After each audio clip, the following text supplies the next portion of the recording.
Salut, c'est Jonas. Aujourd'hui, je vais te proposer une petite stratégie pour complètement perturber ton adversaire. En fait, c'est tout simplement. Je tiens à préciser, c'est d'abord quelque chose qu'il va falloir que tu fasses pendant assez longtemps en match d'entraînement avant de le faire en match officiel. Euh, c'est tout simplement, c'est lorsque tu gagnes un set en match d'entraînement tu vas, dès le début du set, tu vas faire complètement l'inverse de ce que tu as proposé à ton adversaire au set d'avant. Je creuse. Si tu as par exemple servi court, tu vas tout ça, si tu as la majorité du temps fait que des services courts, tu vas majoritairement servir long. Si majoritairement tu as servi très long et que ça t'a permis de gagner le set, tu vas majoritairement servir court. Si tu as servi plutôt dans le coup droit, tu vas majoritairement servir dans le revers. Si tu as beaucoup poussé dans le revers, tu vas beaucoup pousser dans le plein coup droit. Si tu as top-spiné souvent avec ton coup droit en diagonale, tu vas top-spiner souvent la première au moins en tout cas, dans le plein revers. Pourquoi Parce que intuitivement, naturellement, lorsque tu vas gagner le set, que ce soit serré ou pas à l'entraînement, ton adversaire il va naturellement penser que tu vas repartir sur la même chose. Et en général, c'est ce que tu fais. Tu as gagné le set avec un petit en servant beaucoup court coupé dans le revers et puis après dans le déroulé du jeu ça t'avantageait pas mal. Bon bah là par exemple tu vas tout servir court dans le coup droit. Et en fait euh, et pas juste le premier point quoi. Parce que je vois beaucoup de joueurs ce qu'ils font et toi aussi tu le fais peut-être.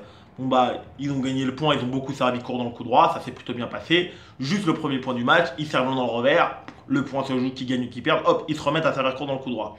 Non, ce que je te propose là, c'est vraiment de faire l'inverse, au moins sur le set entier, de façon durable. Et comme je t'ai donné plein d'exemples dès le départ, pour te montrer que voilà, faut aller un petit peu plus loin. Ça veut dire, tout ce que tu as fait, tu vas l'inverser complètement. Et l'objectif, c'est vraiment de désorienter l'adversaire. Ce qui veut dire l'adversaire, il va même pas comprendre pourquoi toi tu changes autant de choses. Et si en plus que tu lui proposes techniquement c'est fiable et que tes balles sont de qualité, tu vas voir que tu vas marquer quand même pas mal de points. Et qu'après l'adversaire, si après tu regagnes encore le set, que ce soit le un partout ou un 0 peu importe, ben, il sera vraiment perdu parce que tu lui auras proposé quelque chose par exemple au premier set, au deuxième set tu lui proposes encore complètement autre chose, et là s'il n'arrive pas à s'adapter, bah, ça veut dire qu'après tu auras encore plus de possibilités tactique, puisque tu lui as proposé quelque chose au premier set, tu as réussi à gagner, peut-être serré, peut-être pas serré. Tu lui proposes quelque chose de complètement différent au deuxième set. Comme je t'ai dit, tu poussais tout dans le revers, tu vas tout pousser dans le coup droit. Après, il top spin, tu bloques ou il pousse, attaque, peu importe.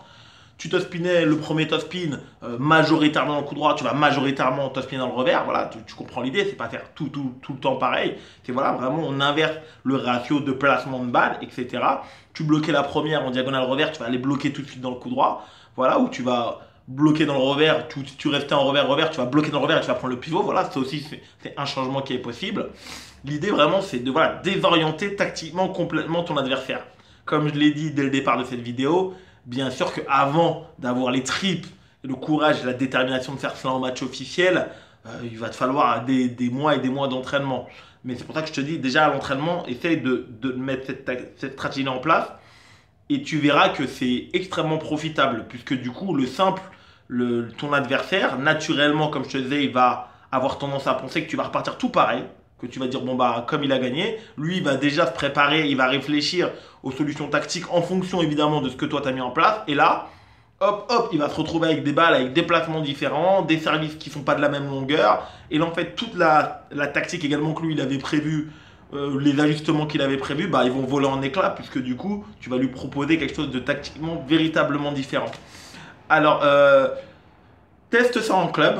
Et puis, une fois que tu auras testé ça, reviens sur cette vidéo et mets-moi en commentaire ce que ça donne.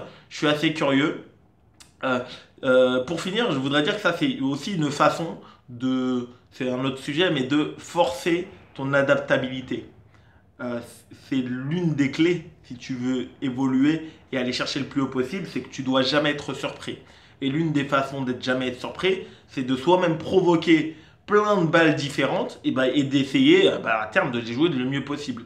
Et de surtout de ne pas s'enfermer, de ne pas rester enfermé dans les mêmes schémas de jeu et surtout lorsqu'ils fonctionnent, surtout lorsque tu viens de gagner un set, c'est extrêmement rassurant de se dire, moi y compris, hein, je suis pareil que toi là-dessus, enfin, je vais repartir pareil, mais l'une des choses qui va nous faire le plus progresser sur effectivement, c'est vrai, du long terme, c'est pas quelque chose de court terme ou de moyen terme, c'est de provoquer des balles différentes pour faire monter ton niveau d'adaptation. Si lorsque tu vois des très bons joueurs, tu as l'impression qu'ils sont pas gênés, même si des fois le joueur il fait une remise, qu'il a jamais fait du match, c'est grâce à ça. C'est parce que toute sa carrière, le joueur il a provoqué des nouvelles balles et donc il n'est pas surpris par une balle même qui vient pas là où il avait prévu. Il la joue, il réagit, il la joue pas peut-être pas de façon optimale, mais il sait la jouer et il essaye de redonner une balle avec vachement de qualité.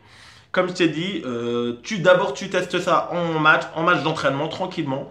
Voilà, chaque fois que tu gagnes un set, tu te dis bah comment j'ai gagné ce set là, je vais proposer complètement l'inverse, teste-le et puis bah dis-moi si comme moi je le ressens, ça va complètement désorienter ton adversaire et puis après tu peux même le débriefer avec, voir avec ton partenaire de club du coup puisque c'est l'opportunité, ce que lui il a ressenti, à quel point il était surpris, bah si effectivement et tu vois que ça provoque beaucoup de fautes, bah c'est vraiment pour toi en tout cas une piste intéressante à creuser.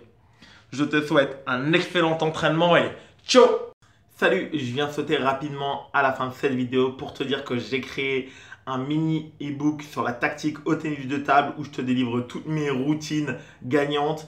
Tu peux le retrouver sur mon blog dans la partie tactique et moi. Le lien de mon blog est dans la description. Une fois que tu l'as consommé, tu m'envoies un mail pour me dire, comme d'habitude, comment il t'a aidé. Je te souhaite ce coup-ci un excellent entraînement et ciao!